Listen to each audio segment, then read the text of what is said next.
Hello, and welcome back to the show. This is going to be the sewing section of Vampires Do Cook, Can, and Sew. Before we get into very much on how to start sewing, and by the way, I do have experience as a sewing teacher. I taught 7th and 8th graders how to sew until the time where the school needed the room for the influx of students, so we lost our room that we could do sewing in. We had a bunch of machines and everything. The kids really loved it, and I miss them, and I miss doing that. But all my friends are asking me to do this YouTube thing. I was like, okay, I'll try teaching you to sew on YouTube, just like I taught them. Baby steps. So if you are an advanced sewer, stick around for a couple of things if you don't need help making patterns down the line. But this is very important because what I'm about to tell you affects everybody. The big 4 pattern companies, Vogue, Butterwick, Simplicity, and McCall's, all went into Chapter 11 of bankruptcy this June. A liquidation company, bought them all out. Ironically, the parent company that was the umbrella for these 4 different pattern companies was the same company. It was over in, I believe, somewhere in Britain. Not sure exactly where. So anyway, the liquidation company bought them out. If you're noticing lately, you can't find, like if you go to Hobby Lobby and you can't find the sewing books listing patterns and pattern numbers, yeah, they're not getting any new ones. So the only ones they had were the Simplicity books. That was it. And from what I understand online, Simplicity is the only company selling patterns. How long that's going to last, and I'm talking the paper patterns, not PDFs. How long that's going to occur, I don't know. I just don't know. I know a lot of people are upset because with the big 4 gone, nobody else makes patterns just the way they do. So, welcome back to the age of making your own patterns. I was actually talking to a woman in the store about it, and her and I both remember doing patterns on newspaper. We would draw out our patterns on the newspaper.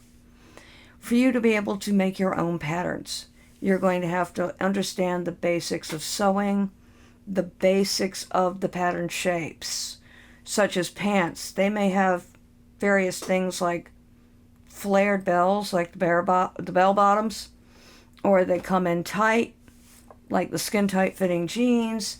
The waist may be high, the waist may be low, but there's still a basic pattern underneath there. That basic shape is what all pants start out as, and then you can change it up as you go.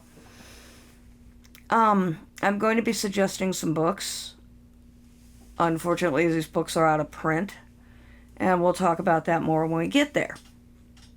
So, as we know about the patterns, if you want a pattern, a specific pattern, or you're looking for patterns,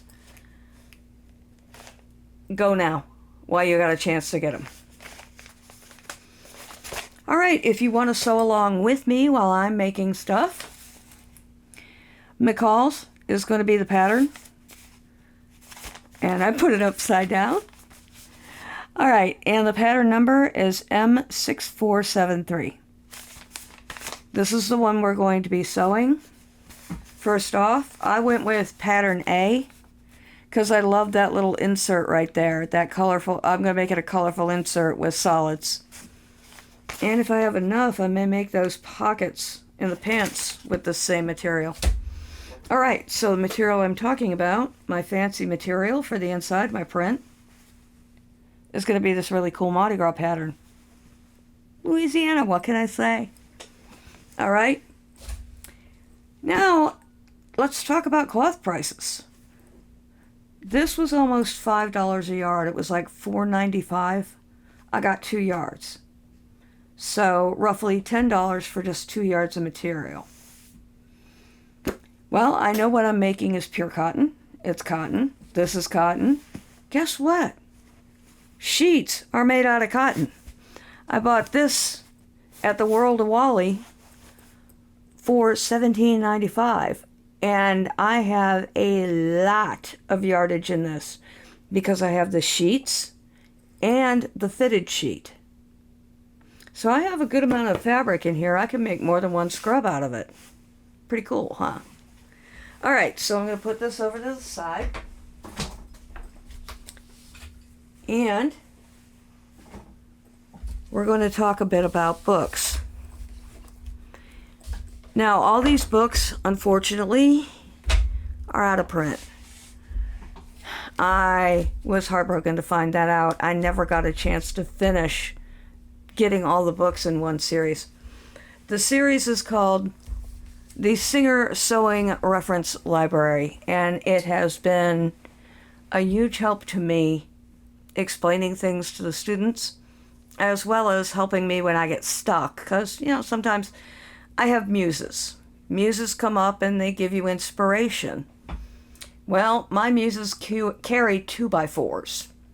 So they'll dance up and smack me right upside the head. And next thing you know, I'm off on a different craft. And I won't do sewing for a long time. And then the sewing muse will dance up and whack, and here I am again sewing. So, yeah, I do quite a few crafts. I probably got about a room stuffed with a couple thousand muses. So anyway, let's talk about the Singer books. You can look them up at public libraries online, or the Library of Congress. You might find them there. And with that, you can check it out for a while. This one, Singer Sewing Essentials. For the beginner sewer, absolute must. Absolute must on this book. It's fabulous.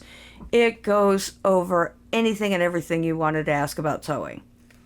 It even shows you some tricks on how to do certain things like zippers. The second one you want of that same series, the Sewing Reference Library, is Sewing Secrets 101. Love this book too. Those are my 2 most used books. In fact, they're starting to fall apart. I absolutely love those. And they can show too, I believe it's in the Sewing Essentials.